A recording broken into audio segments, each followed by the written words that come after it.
Madame, Monsieur, bonjour. Bienvenue dans ce point de l'actualité. Un nouveau projet de loi de ratification portant Code des marchés publics.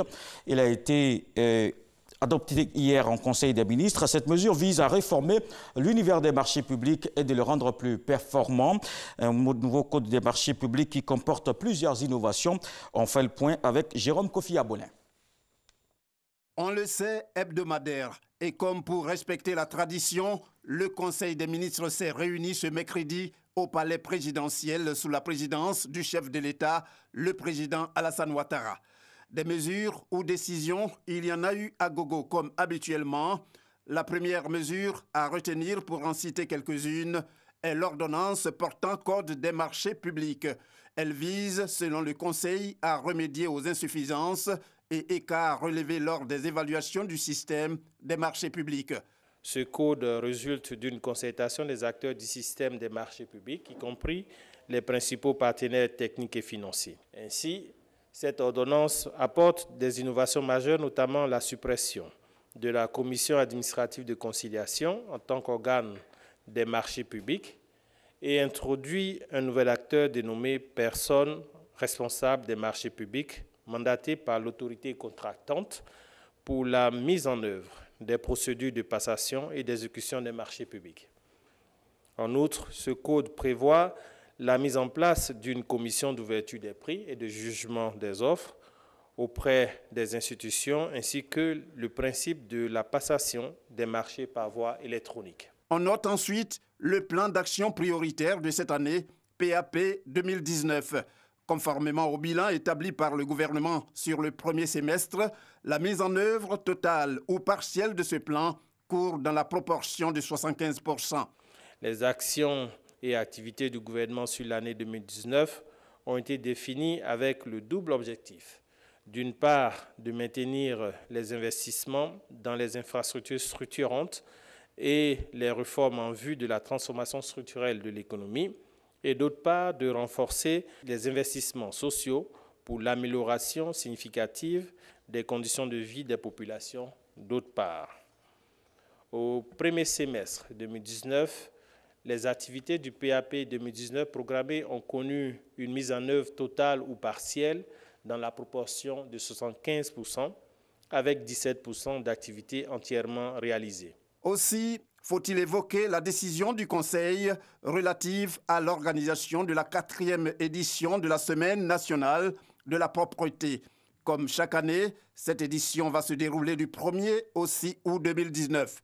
Cette initiative vise à impliquer les populations dans la stratégie de lutte contre l'insalubrité et le rétablissement d'un cadre de vie sain et agréable dans nos villes. L'édition 2019, placée sous le patronage du Premier ministre, chef de gouvernement, a pour thème la propriété, c'est vivre bien avec les déchets.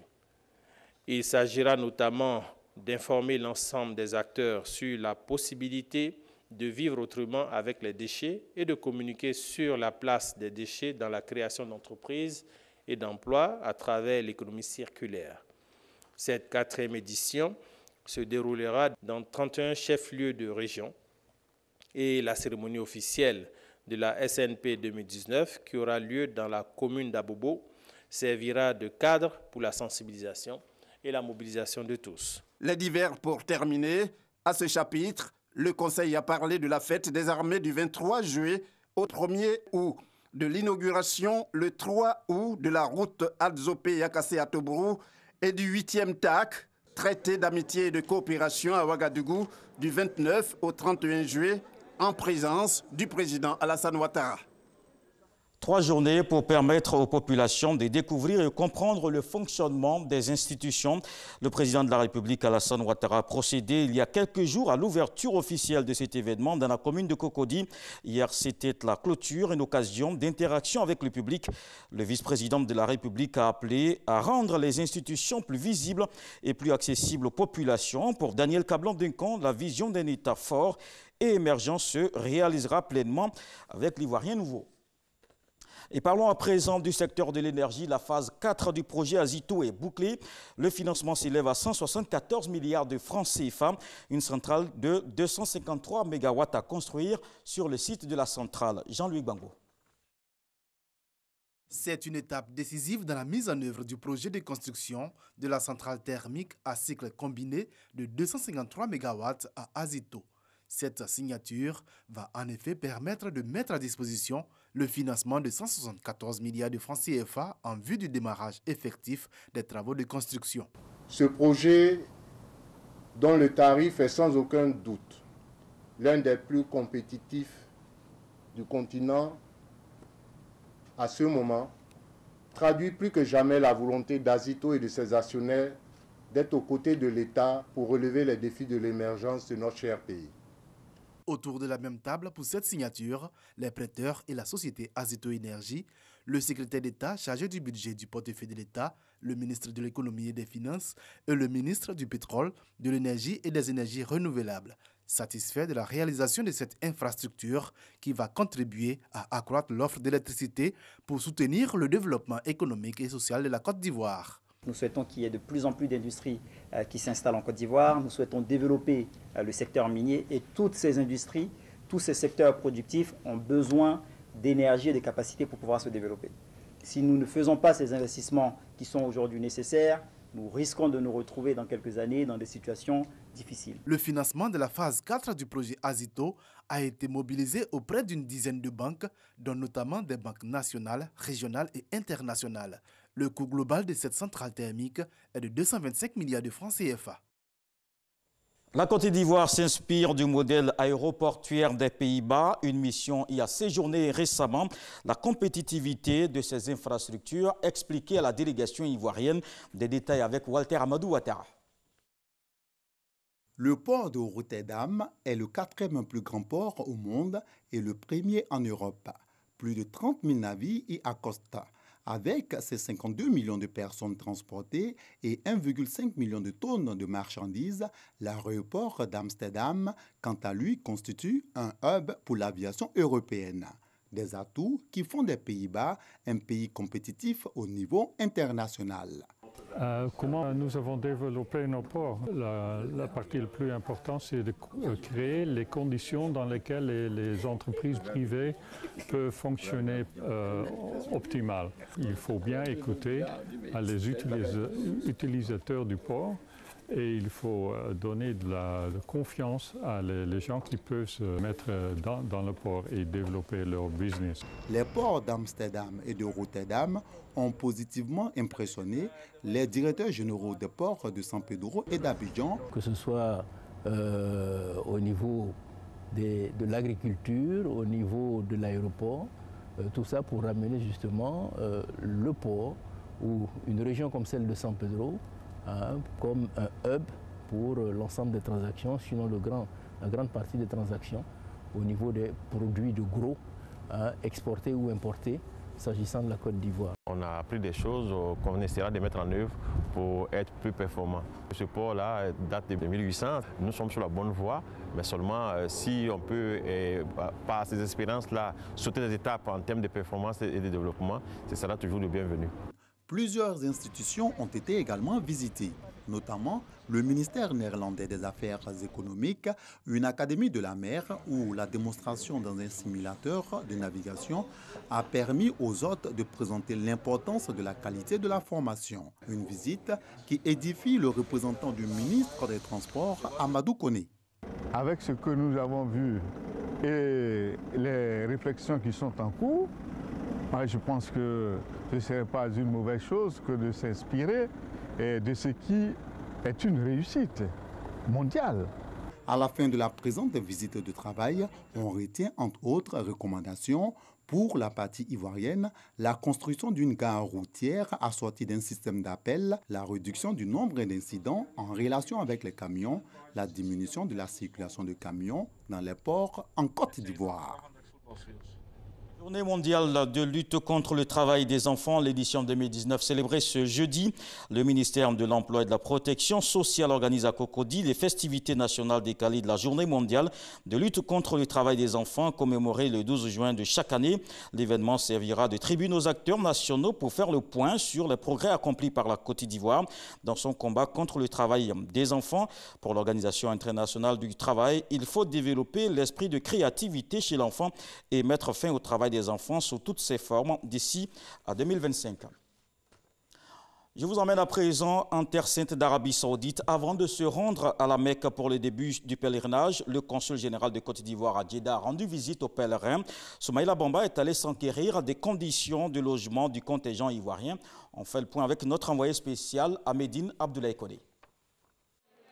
Dans l'agenda du consul général de Côte d'Ivoire en Arabie Saoudite, une visite aux 9000 pèlerins ivoiriens qui participeront au Hajj 2019. Cette visite ce soir pour constater de visu les conditions de vie de nos pèlerins qui sont arrivés et qui continuent d'arriver en Arabie Saoudite. Nous avons vu des pèlerins très contents, satisfaits des conditions d'hébergement, conditions de restauration, ce qui augure d'un bon accomplissement de leur rite religieux.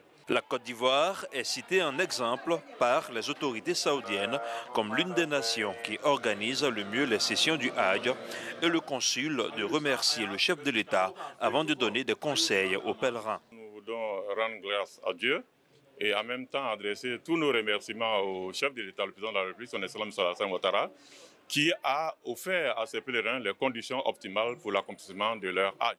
Nous avons invité nos parents à s'aligner sur les recommandations que les encadreurs religieux leur donneront, également à s'inscrire dans le cadre des lois du Royaume d'Arabie Saoudite. Et la température en ce moment à l'ombre est de 50 degrés. Nous leur avons demandé donc de ne pas oublier de s'hydrater, même lorsqu'ils n'ont pas soif.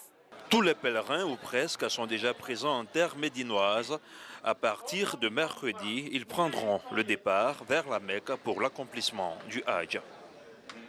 Il est en fin de mission en Côte d'Ivoire. Un dîner d'adieu offert à l'ambassadeur de Suisse. C'était au ministère des Affaires étrangères.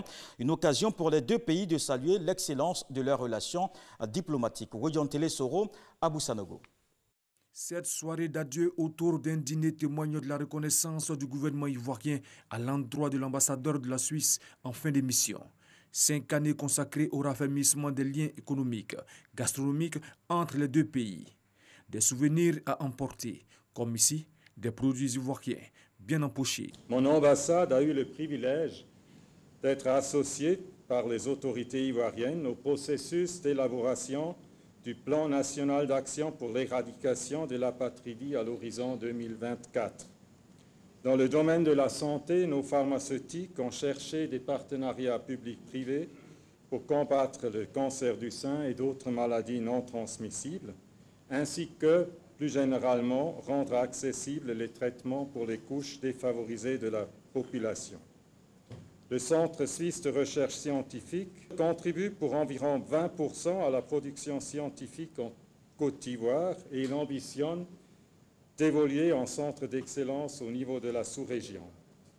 Dans le domaine de l'enseignement à distance, l'École polytechnique fédérale de Lausanne est entrée en partenariat avec l'INPHP et l'Université virtuelle de Côte d'Ivoire.